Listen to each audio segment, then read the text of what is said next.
Welcome back to the channel, guys. I spent about a day working on the video for today, and at midnight that night I decided this is not going to work. I hit delete. I started all over. So this one is just going to be a different type of video, so let's get started and I'll tell you about what's up here.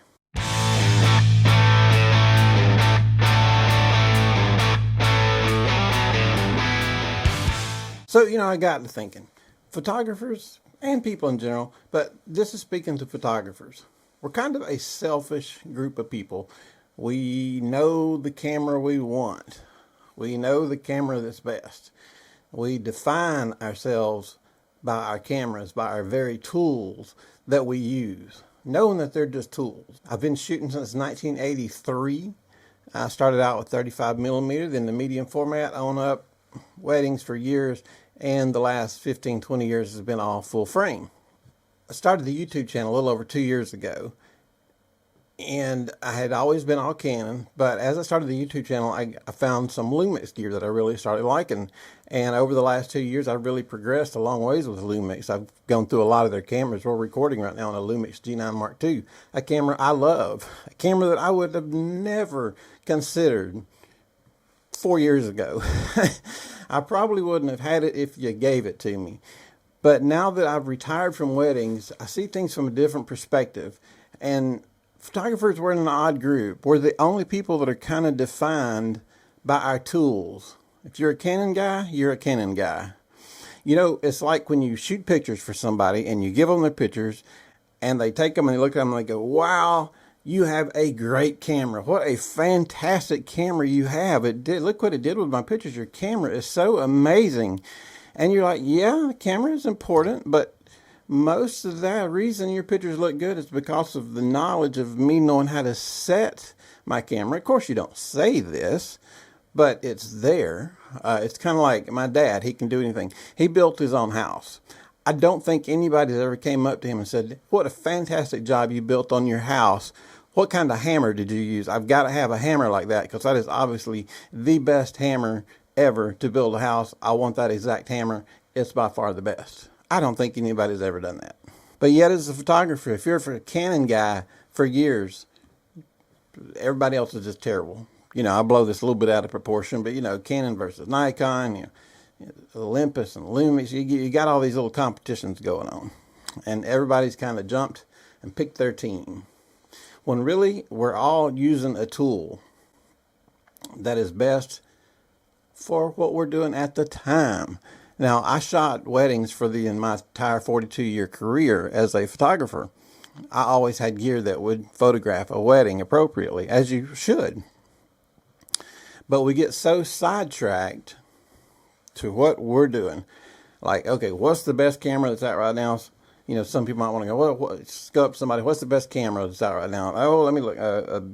B&H top Canon camera is the EOS R3. It's on sale for $4,900. It's $500 off. That must be the best camera because it's rated on B&H right now, and it's new, and it's Canon R3. I think it may be the flagship. I'm not sure if it's the R1 or the R3, but whatever. And it's 24 megapixels, which is funny because Canon's like, oh, you want some megapixels? Here's 10. Go home, be happy with it. It's just funny. Other cameras like, here's 45 megapixels. Canon's like, here's our flagship. It's got 24 megapixels. Matches my phone. You guys know I'm not a big megapixel guy anyway, but I just think it's funny. But, I'm just trying to, after I did that video the other day and I just trashed it, I just trying to take into a different mode of thinking. One of the photographers that trained me, he's passed away now. He's been gone a while. A great photographer. He worked with Mamiya 645 and the Mamiya RZ. And he wouldn't use anything else. That was it. That's what he was using. But it did what he needed it to do. That was his tool. He's one of the photographers that trained me. Great photographer. Really good photographer. Great personality. Just amazing guy. It's photographers for some reason we get into this mindset, and I can see it differently now that I'm not doing the weddings like I was. I see a reason for a Canon, for a Lumix Micro Four Third camera. I can see a real reason for it. That's why I have my Lumix G9 Mark II. That's why I also have this, the Lumix G85. This is like 8 years old. 16 megapixel Micro Four Third camera. But I still also have my Canon R6, which was my main camera for weddings for many years. But I can sit back now and I can see a difference, because if somebody came up to me, just say 3 years ago, what's your favorite camera, what would you use? It'd be Canon R6, Canon 6D, Canon 70D, Canon 50D, all the Canon, right down the Canon line. And what I would have missed out on over the last year or two, like last year, I got this. You know what this is. This is the DJI Osmo Pocket 3. Now, to this day, like if I was shooting a wedding, let's say I had a photographer friend going with me this wedding to shoot a wedding, if I had one this weekend, and he says, what cameras are you taking? I would have said, you know, my Canon R6, my Canon 6D, you know, the Lumix G9 Mark II. This little camera would have never popped into my head. To this day, it still would not pop into my head. But this little camera, it is an amazing little camera. It's our way of thinking that's got this on this track. You can do, now I wouldn't shoot a wedding with the DJI Osmo Pocket 3, but it's a great video camera. It'll do some great pictures. But like I said, if you were to ask me about cameras, that wouldn't pop into my head. And also, what else would not pop into my head would be another one that I love. This is the DJI Neo drone. Wouldn't pop into my head if you said camera. Wouldn't it, if you said name top 10 cameras, wouldn't be in there off the top of my head, because even though these are cameras, they're not in my head. This is a camera. This is what a camera looks like in my head. Even the smaller G85, this is what a camera looks like. This is not what a camera looks like. You see where I'm going with this? So I think we miss out on a lot by putting ourselves in these categories. For years, I had myself, I'm a Canon guy, I'm a Canon guy, I'm a Canon guy. Started the YouTube channel. I'm still a Canon guy, but now I'm doing a lot of Lumix. I like Lumix. And I've branched out. I've got that DJI Pocket 3. I love it. I do a lot with that thing. The DJI Neo drone. I do a lot with it. So what is it with us guys? Like if there was a Nikon guy here, and I've got a good friend that he loves Nikon. Let's say he was here. You know, we'd spend half the day just for fun. We're not really being mean, but we'd be hating on each other's cameras. I'd be hating on his Nikon, and he'd be hating on my Canon. And it's part play, but it's also part the way we're trained. I think what I want to get out in this video to you guys is, let's open up our minds a little bit more, be a little more open-minded. I can see things now that I'm not doing weddings like I was, when my whole world was wrapped around every wedding. This weekend's a wedding, this weekend's a wedding, this weekend's 2 weddings, this weekend's 3 weddings. You know, got the Canon R6, got the right flash, got the right everything for the wedding, which is good. You do need to have the right equipment for the wedding. I wouldn't want to run off, shoot a big $4,000 wedding with the Lumix G85. Technically, yes, it could be done, but it would not be my first choice. So, with that said, let's still try to be a little bit more open. Let's, in the next few months, if you get a chance to pick up a different brand camera and put it in your hand and shoot some pictures, let's give it a shot. I mean, Lumix came to me out of the blue, out of nowhere, especially the little Micro Four Thirds system.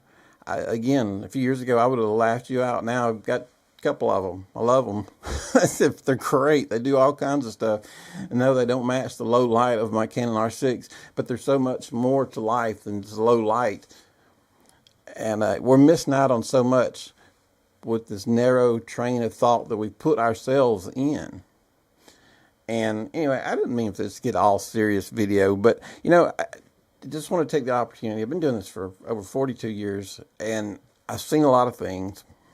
And looking back, that is something I wish I would have done more of. I wish back in the 80s I would have grabbed a few Nikons or so and grabbed some. I think they had a Nikon F2, correct me if I'm wrong, 35, I think it was an F2. I could be, I'm probably wrong, but it was supposed to be a really good camera. You know, in the 90s I was Mamiya and Canon, and then back to digital. You know, looking back, if I had to do over again, I would like to try out some different cameras, see what they can do. Different cameras have different purposes. Just because one won't shoot as good as the other in low light, it's not the reason to trash it and throw it out the window. It'll still do 10,000 other things, awesome. And it'll do it in a whole unique, different way. And it can come out and be a lot cheaper. And it can be more fun to play with. So, I don't know, guys. I spent so much time on that other video, and then I just ended up, I was like, I just want to have a chat with you guys today. And, you know, I see this on YouTube with a lot of photographers are on that. They have their camera they're set with, and they're going with it. And that's fine. That's the way it is, kind of. And that's the way I was. So I can't, you know, judge them because I was the same way for 42 years. Just remember, the cameras that we use are just the tool. The tool works at its best with what we know up here. So just keep that in mind. Even if it doesn't look like a real camera like that. This looks like a little ET toy. But it does some great video, and it will do some cool pictures. And I'm going to have another video coming out soon. A couple of weeks ago, if you guys saw where I bought the Ulanzi lens adapters that went to the zoom, and now that DJI Neo has came out with their update and updated their lens to go from a 20 to a 40, I should, in theory, haven't tried it yet, be able to put that lens on now and get let's see, a 60 millimeter out of it with the lens. If it works, I hadn't tried it yet. But I bought it right before they did the update. Well, you know. But that's okay, because it'll give me something else to try out, something new, see if it works. So anyway, guys, not trying to be too serious today. Just want to kind of get that in your head that, hey, if it's not exactly something you're used to, something you love, something you use every day, it still might be a good, valuable tool that you could use. So don't just write things off because it's not the brand you're used to. Don't just write things off because it's not the right sensor, the same size sensor that you love so dearly. Every tool works differently, and every tool can have a different purpose. So anyway, guys, I'm not trying to push you toward any particular camera. I'm not even going to drop any links. I'm just throwing this out there today. Just trying to get you guys to think, open your minds, and because you're going to be missing out. If I would have never got this DJI Osmo Pocket 3, I would have seriously missed out on one of the coolest cameras ever. I love it. It's amazing what it'll do. It's just so different that even to this day, when you ask me something about a camera, that does not pop into my head still, even though I love it so much. But anyway, that's enough of me rambling, guys. Open your eyes up, take a look around, use something you never used before, try out something new, and let us know what you find. If you find something cool that you like, let us know. I appreciate it for helping you guys. Give us a thumbs up, and you guys hit that subscribe button, and have a great day. Thank you.